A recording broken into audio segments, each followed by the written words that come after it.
Բարև հետևորդներ, ձեզ հետ ես եմ Էլիթ Թովմասյանս և հիմա ուզում եմ խոսենք մի շատ ակտուալ և կարևոր թեմայի մասին, այն է թե ինչպիսի եկամուտներ ենք մենք ստանում առօրյայում և ինչ տեսակի են այդ եկամուտները։ Ուրեմն, եթե կոպիտ և մի քիչ ավելի գլոբալ տեսակով ես երկու մասի բաշխեմ այդ եկամուտների ստացման ձևերը, ապա այսպիսի պատկեր կունենանք։ Առաջին տարբերակում մենք կունենանք վարձու աշխատողներ։ Դե ինչ սիրելի հետևորդներ, ինչու վարձու աշխատողներ։ Ստացվում է մենք դպրոցից սկսած բոլոր մեր բալիկներին և մեզ ևս այդպես է եղել, սովորեցրել ենք ինչ, թե պետք է լավ սովորենք, գիտելիքներ ձեռք բերենք, տարբեր մասնագիտություններ ձեռք բերենք, որպեսզի հետագայում այդ մասնագիտություններով աշխատենք։ Իսկ ես բնականաբար հարգում եմ մեր բոլոր մասնագետներին, դե այնտեղ կան ամենակարևորագույն մասնագետները, թե ուսուցիչներ, թե բժիշկներ, թե տիեզերագնացներ, թե քիմիկներ, ֆիզիկներ, չգիտեմ, ամեն տեսակի մասնագիտություն, ամենքն իր կարևորությունն ունի, իր անբաժան մասնիկն է մեր բոլորի առօրյայի և մեր կյանքում շատ մեծ դեր ունի։ Բայց մեր բոլոր այս մասնագետները ավաղ ոչ միշտ են ըստ արժանավորին գնահատվում և ըստ արժանավորին իրենց վարձատրությունները ստանում։ Մեր բոլոր մասնագետները դպրոցը ավարտելով, համալսարաններում իրենց գիտելիքները ամրացնելով, խոր մասնագիտական գիտելիքներ ձեռք բերելով անցնում են տարբեր տեսակի աշխատանքների և որտեղ թե պետական ստրուկտուրաներում, թե ինչ-որ մասնավոր հիմնարկներում և իրենց գիտելիքներն են իրացնում, ինքնամատակարարում են իրենց գիտելիքները իշահանրության, իշահ բոլորից, բայց ավաղ այդ աշխատանքի դիմաց վարձատրվում է շատ չնչին աշխատավարձով։ Եվ ես այսպես մեր բոլոր այն ամենակարևոր օղակների աշխատանքը համարում եմ վարձու աշխատանք։ Իրենք իրենց գիտելիքները, իրենց ամբողջ ներուժը ներդնում են, բայց փոխարենը իրենց հակակշիռ ներդրածի չնչին ստանում համարժեք պատասխան չի լինում իրենց համար։ Մյուս ձևը, որ մարդիկ եկամուտ են ստանում, դա բիզնեսն է։ Ես բիզնեսը այսպես մի քիչ բարձր գրեմ բիզնես։ Բոլոր նրանք, ովքեր զբաղվում են բիզնեսով, հստակ պատկերացնում են, որ իրենք սկսում են աշխատել իրենց համար և ոչ ոքի ձեռքի տակ աշխատանքի չեն անցնում, իրենք չեն ունենում ղեկավարներ, իրենց վրա վերահսկողություն չկա, իրենք են իրենց գլխի տերը և ամբողջ պատասխանատվությունը ամեն հարցում իրենց վրա է։ Եվ այսօր կոնկրետ ուզում եմ խորը խոսենք հենց բիզնեսի տարբեր տեսակների մասին։ Բիզնեսով զբաղվող մարդիկ բոլորը, ովքեր կդիտեն այս հոլովակը, ինձ հետ համամիտ կլինեն, որ բոլոր բիզնեսմենները իրենց աշխատանքը սկսել են զրոյից կամ մի ամբողջ մինուսից, այսինքն որևէ գործ գնելուց առաջ իրենք արել են մեծ ներդրումներ, չհաշված թե աշխատանքային ինչպիսի ներդրումներ։ Հիմա խոսենք, թե ինչպիսի բիզնեսներ են լինում։ Խոսքս կոնկրետ այս պահին ավանդական բիզնեսի մասին է, ավանդական բիզնեսով զբաղվող մեր ընկերները կփաստեն, որ բոլորն են անցել են շատ դժվար ճանապարհ, մինչև կայացել են կամ այդպես էլ ճանապարհի կեսից կիսատ են թողել իրենց սկսած գործը և վարձությունների, ծախսերի հետ կապված լինելով հանդերձ կամ մրցակցության պատճառով այսպես շուկայից դուրս են մնացել։ Ավանդական բիզնեսի մասին խոսելիս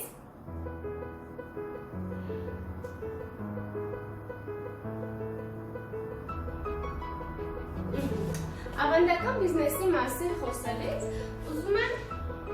նշել առաջի կարևոր կետը։ Ավանդական բիզնես սկսող անձնավորությունները անպայման պետք է սկզբից ունենան մեծ հսկայական գումար, որպեսզի սկսեն իրենց գործը։ Գումար։ Իսկ եթե տվյալ անձնավորությունը որոշել է բիզնեսով զբաղվել և չունի գումար, ինչ պետք է անի, բնականաբար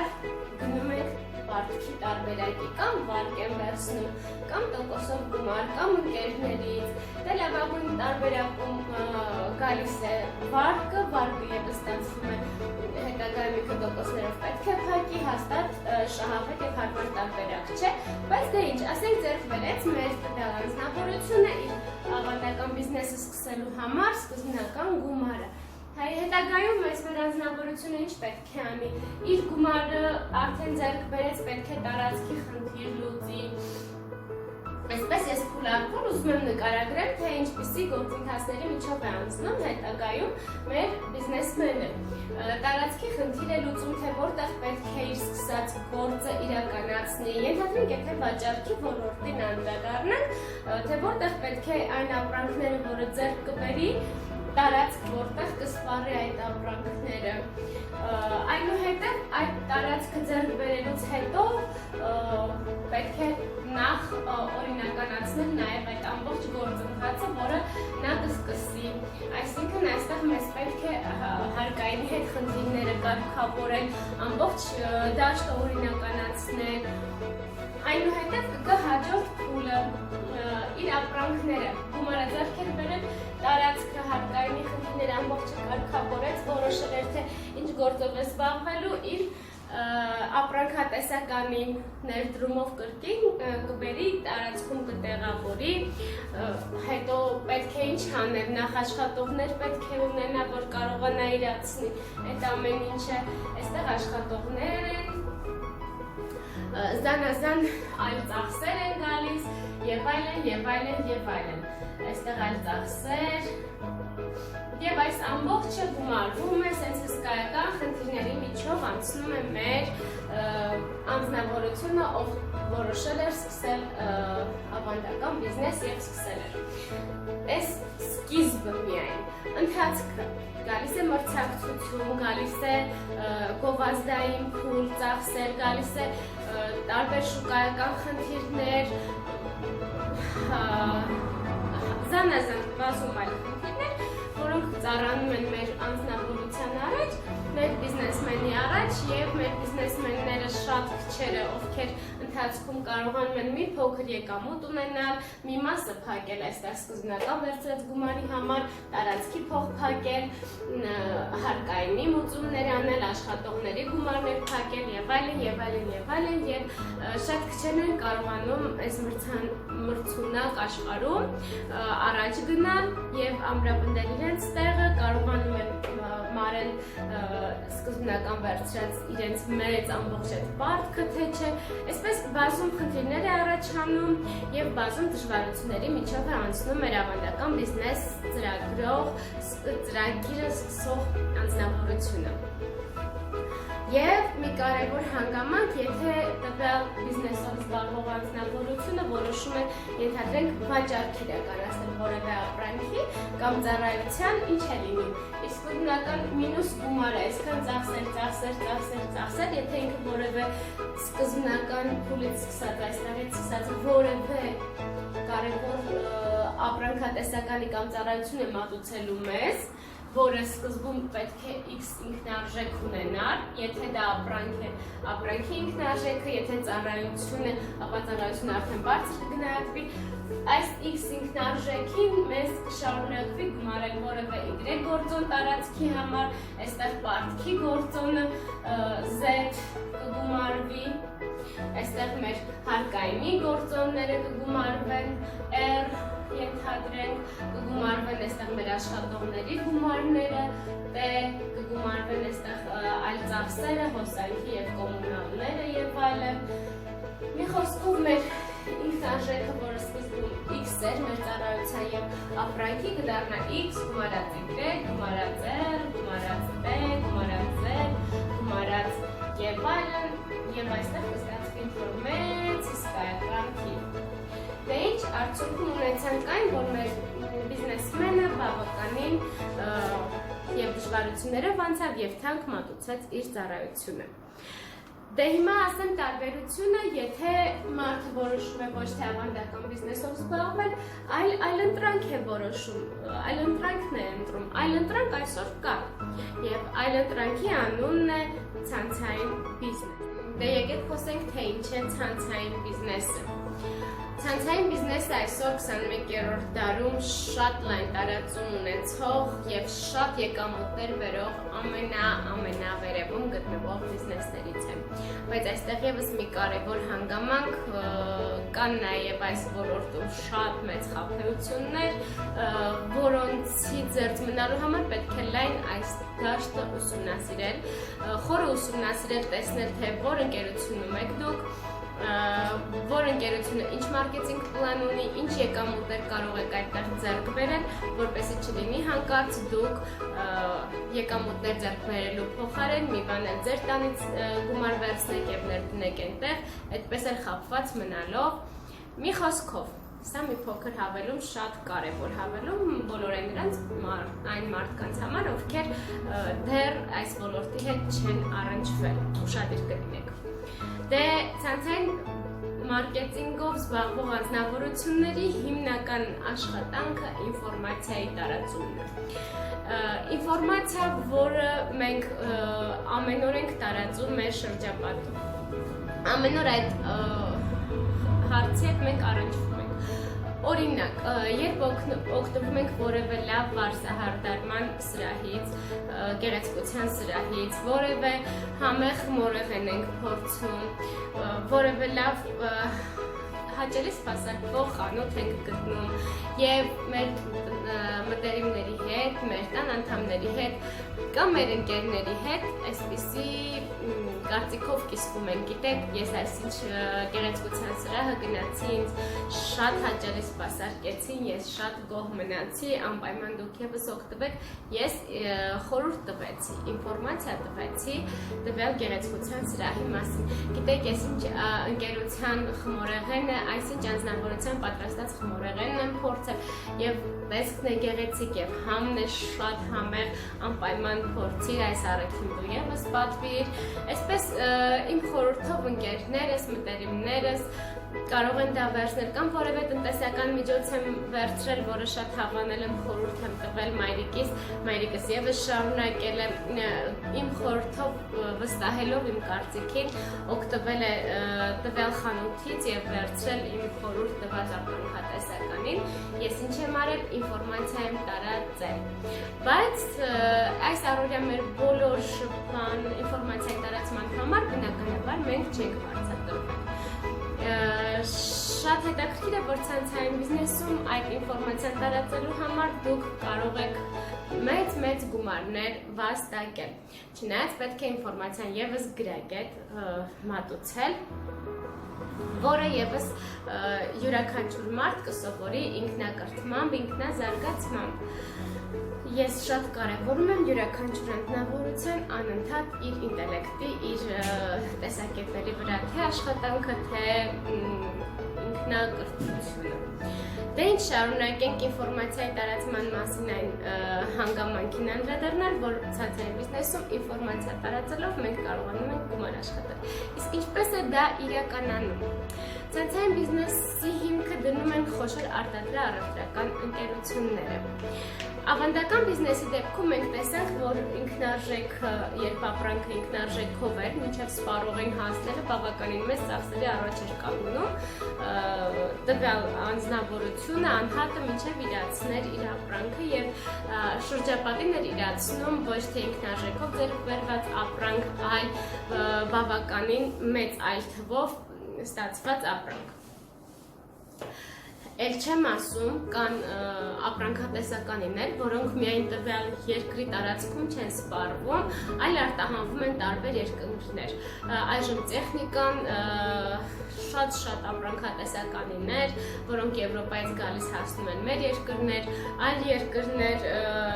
անցնում են տարբեր միջնորդների ձեռքերով։ Եվ այստեղ ես ցույց տամ եւս, երբ ինքնարժեքը սկզբնական հատվածում X է, գալիս հասնում է որևէ միջնորդի ձեռք, գումարվում է միջնորդը գնել է ապրանքը վաճառելու նպատակով, եկամուտ ստանալու նպատակով եւ իր եկամուտի համար այստեղ իգրեք ինչ-որ թիվ է գումարել, նոր վաճառել են, նորից վերավաճառել, հետո տրանսպորտի երկրից երկրից տեղափոխման խնդիր է լուծել եւ այլն եւ եւ այլն եկել հասել եմ մեզ, այսպես Z, T, չգիտեմ, մեծ, մի հատ մեծ, ինչ-որ թվի տեսակով է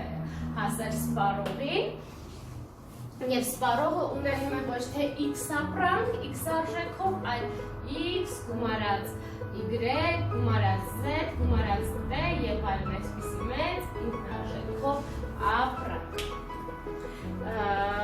Ինչ է անում արտադրական կազմակերպությունը, որը աշխատանքի հրավիրում համագործակցելու իր հետ հենց այն խորհրդատներն, ովքեր զբաղվում են ցանցային մարքեթինգով։ Այսպես մի քիչ հետևից ստացվեց ասելիքս, բայց այսպիսին էր ասելիքս։ Բոլոր այն մարդիկ, ովքեր զբաղվում են ցանցային մարքեթինգով, համագործակցում են արտադրական կազմակերպությունների հետ։ Այսինքն այն կազմակերպությունը, որը ապրանքը արտադրեց, Արանքից անում է այս բոլոր միջնորդ ընկերներին, բոլոր միջնորդ կազմակերպություններին և անմիջապես սպառողին է հասցնում իր ապրանքը, բայց այս սպառողին հասնում է ինչպես ինֆորմացիայի միջոցով, ինֆորմացիան, որը անցնում է մարդկանց մեկից մյուսին, և այդ ինֆորմացիան խորհուրդը մեկից մյուսին փոխանցելով մարդիկ բարձրատրվում են։ Այսինքն այս արանքի մարդիկ միջնորդները ձեր գրպանը չեն մտնում, այսպիսի մեծ թվեր չեն տանում ձեր մոտից, և ստացվում է նաև դեպք, որ ցանցային մարքեթինգով զբաղվող անձնավորությունը, որը եկել է այս ընկերություն եկամուտ ստանալու համար, նաև լավություն է անում շրջապատին և շրջապատին իր խորհրդով ինքնարժեքով ապրանք է տրամադրում, որը մեր խանութներում դրված ապրանքատեսականիները հաստատ ինքնարժեքով չեն, որովհետև այդ խանութում տեղադրված ապրանքը, ես ելի եմ ասել, նորից կրկտում եմ։ Ինչպես է ինքնարժեքը որոշվում, թե աշխատողների գումարը, թե տվյալ տարածքի վարձի գումարը, թե տվյալ հարկատուի հարկային բոլոր ծախսերը պետք է ներառված լինեն տվյալ ապրանքի ինքնարժեքի վերջնական հաշվարկի մեջ, տեղափոխման ծախսերը և այլն այսպիսի նմանատիպ շատ ծախսեր և հաստատ ինքնարժեքից շատ ավելի բարձր են։ Եվ ստացվեց, որ ցանցային մարքեթինգով զբաղվող անձնավորությունները կարողանում են և շրջապատին հետաքրքիր նաև ոչ միայն ինքնարժեքով ապրանք տրամադրել, այլև որակյալ։ Այստեղ ևս կանգառնեմ ինչի վրա, քանի որ ինֆորմացիան տարածվում է, երբ անձնավորությունը հավանում է տվյալ ապրանքը, տվյալ ծառայությունը, նոր է փոխանցում իր ընկերներին, այսինքն եթե ապրանքատեսականին ունենա ոչ լավ որակ և ոչ պատշաճ մակարդակի այդպես որակի մասին խոսք գնա, բնականաբար ես չեմ հավանի, ծնողիս, հարևանիս, ընկերուհուս, մտերիմիս խորհուրդ չեմ տա և այս ապրանքը սպառում չի ունեն։ Այսինքն ես ցանցային մարքեթինգով զբաղվելու դեպքում իմ շրջապատին և ցույց տվեցի որակյալ ապրանքի տեղ և ինքնարժեքով ապրանքի տեղ, արանքից հանելով բոլոր այն միջնորդ ընկերություններին, ովքեր այդ ապրանքը փորձելու էին մեզ վրա բավականին ավելի թանկ վաճառել։ Եվ ինֆորմացիան տարածելով,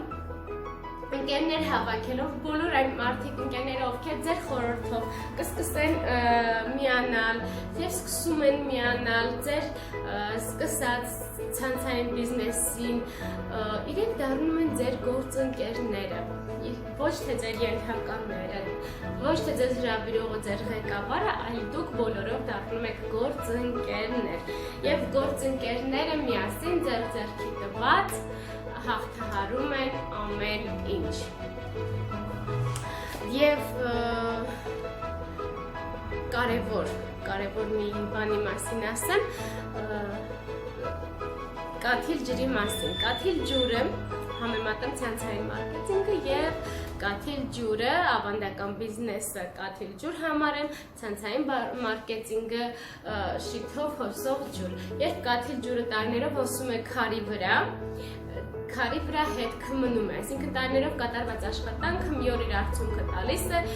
բնականաբար ինչ-որ արդյունքի հասնում է, բայց երբ մարդը միայնակ է, շատ դժվարություններ հաղթահարելով այդ արդյունքին հասնում է, իսկ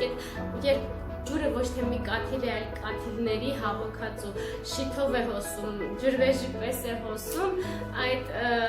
ջուրը բնականաբար թե կդառնա հոսող մեծ ջրվեժ, մեծ քարեր կմաշեցնի, թե կդառնա հոսող ուժեղ գետ եւ մեծ հուներ կբացի, շատ ավելի դժվարություններ միասին կհաղթահարեն այդ կաթիլները, նույնպես էլ ցանցային մարքեթինգում